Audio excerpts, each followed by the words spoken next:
At first I felt kind of weird about this movie, cause I probably watched it maybe 7 or 8 years ago, but I didn't really get it. Sure, I liked the music, but I didn't really have any feeling or connection to the movie. But a lot of people said it was good, so I felt I was like forcing myself to like it. But I had absolutely no memory of the plot or anything. Now I finally watched it again and now I really get it. The parents were only there for the first 10 minutes and at the end. When they came out again during the ending, I realized like, wow, it was really such a long journey. She's been through so much as a character in that world.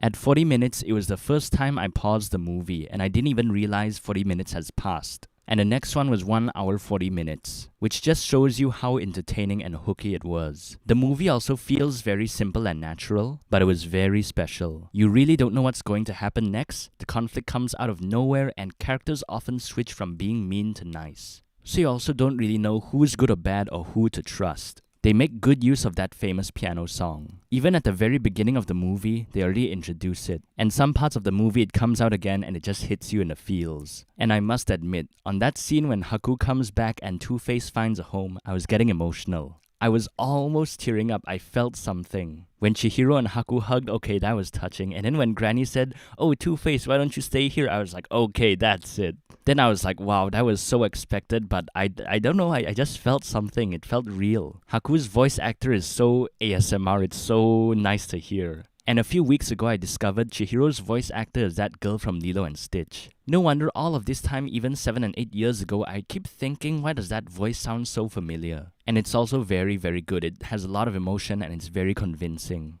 And that street light shining for them is also very cute. It feels very human. And another scene is when she asked the mice to stand on her shoulder if he was tired, he brushed her off. But when they were scared, they willingly went on her shoulder. It's these very simple moments like these that make it so human and so special.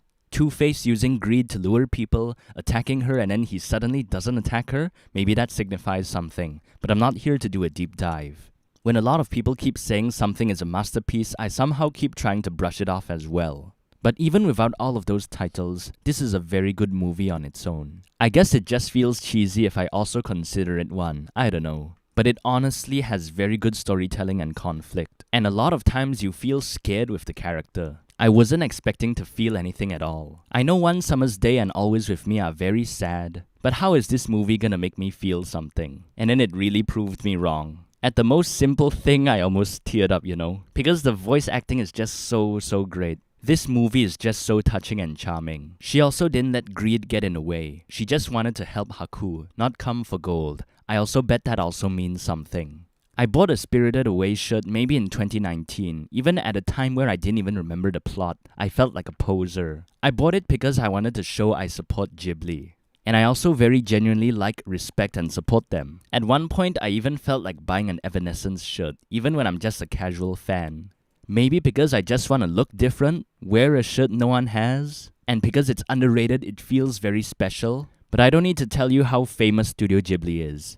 And that first Evanescence album, Fallen, sold so many millions of albums. But now I feel very proud by knowing the characters now. And I can watch this movie and I finally understand it. And I really genuinely love it now. At one point I was like, okay, cool, I have a Spirited Away shirt. And slowly it made me feel uncomfortable. Because I know deep down inside, I don't even remember what's the plot of that movie. But now I feel more secure since I watched so many of Ghibli films in the past few weeks already. So is Spirited Away. This one is a 10 out of 10. I guess it's also a masterpiece.